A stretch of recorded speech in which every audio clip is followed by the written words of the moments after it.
जय जय शंकर हर हर शंकर जय जय शंकर हर हर शंकर जय जय शंकर हर हर शंकर जय जय शंकर வேத மதம் தெய்வத்தின் குரல் 2ஆம் பாகம்.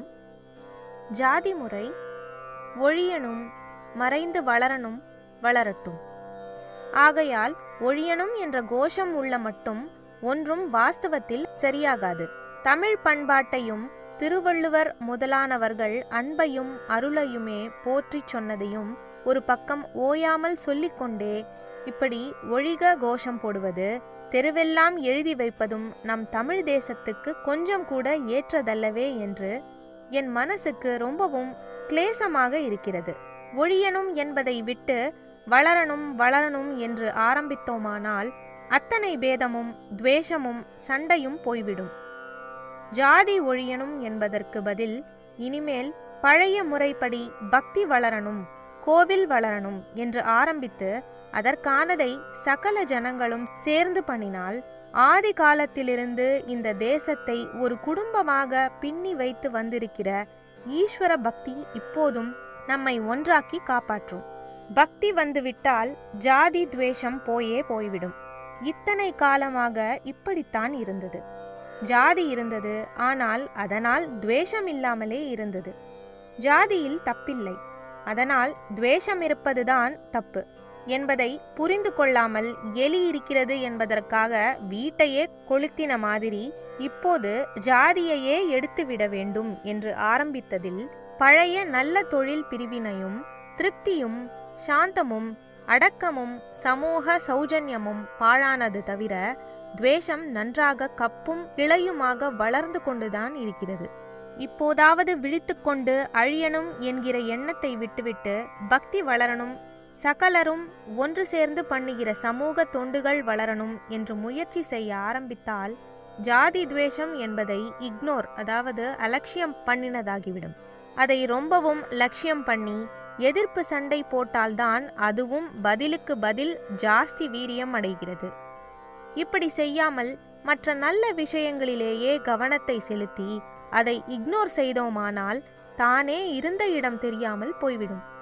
மருந்து சாப்பிடுகிற போது குரங்கை நினைத்து கொள்ளாதே என்றால் தப்பாமல் அந்த குரங்கு நினைவுதான் ஒவ்வொரு தரமும் மருந்தை எடுக்கிற போது வரும் என்கிற மாதிரி ஜாதி ஜாதி என்று துவேஷம் கூடாது என்று சொல்கிற போதே ஜாதியினால் உயர்வு தாழ்வு உணர்ச்சியையும் ஞாபகப்படுத்தி கொண்டேதான் போகிறோம்.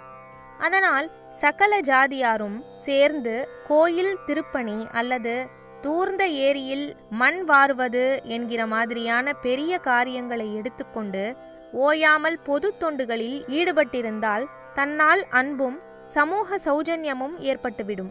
இப்போது காரியம் இல்லாமல் இருப்பதால் தான் எதையாவது நினைத்து கொண்டிருக்க தோன்றுகிறது.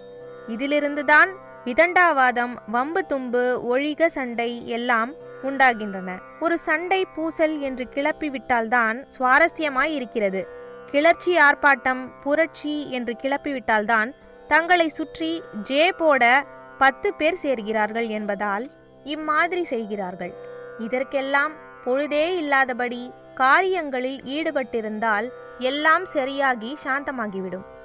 தொண்டை தண்ணீர் வற்ற ஒழிக கூச்சல் போட்டுக்கொண்டு கால் வலிக்க ஊர்வலம் வருவதற்கு பதில் இந்த மேன்பவரை, அதாவது மனித சக்தியை ஏதாவது ஆக்க ரீதியான திசையில் திருப்பிவிட்டால் எத்தனையோ வளர்ச்சி ஏற்படும். எல்லாவற்றையும் விட பெரிய வளர்ச்சி சமஸ்த ஜனங்களிடையும் உண்டாகிற அன்புதான். அனுஷ்டானங்கள் பண்ணுவது, கோவிலுக்கு போவது, உபன்யாசத்துக்கு போவது, லீவு நாளானால் சகல ஜாதியாரும் சேர்ந்து நாள் முழுக்க தெய்வ பணி சமூக பணி செய்வது என்று டைட்டாக டைம் டேபிள் போட்டுக்கொண்டு பண்ண ஆரம்பித்து விட்டால் இந்த ஒழிக வீழ்கவுக்கெல்லாம் அவகாசமே இல்லாமல் எல்லாரும் வளர்ந்து வாழ்ந்து கொண்டிருப்பார்கள். ஜாதியில் உயர்வு தாழ்வு நிச்சயமாக இல்லை. மகான்கள் அப்பர், நம்மாழ்வார், சேக்கிழார், நந்தனார், கண்ணப்பர் மாதிரியானவர்கள் எந்த ஜாதியிலும் தான் தோன்றியிருக்கிறார்கள். ஆச்சாரியாலே கண்ணப்பரை சிவானந்த லஹரியில் ஸ்தோத்திரம் பண்ணியிருக்கிறார். எவனொருவனும் தான் இன்னொருவனை காட்டிலும் உசந்தவன் என்று நினைக்கிறதே பாபம் என்று சாஸ்திரங்களில் சொல்லியிருக்கிறது. மகான்களும் இப்படித்தான் நமக்கு வழிகாட்டியிருக்கிறார்கள். நாயனும் கடையேன் நாயடியேன் என்றெல்லாம் தான் அவர்கள் தங்களை சொல்லிக் கொள்கிறார்கள்.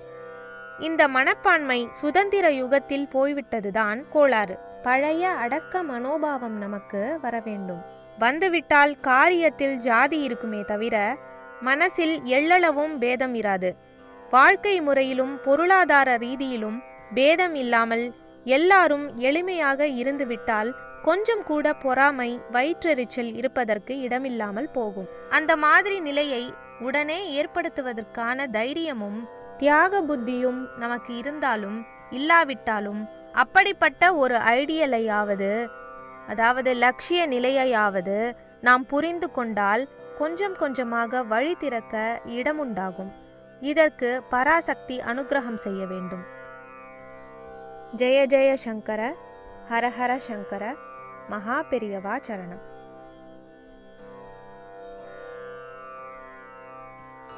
जय जय शंकर हर हर शंकर, जय जय शंकर हर हर शंकर, जय जय शंकर हर हर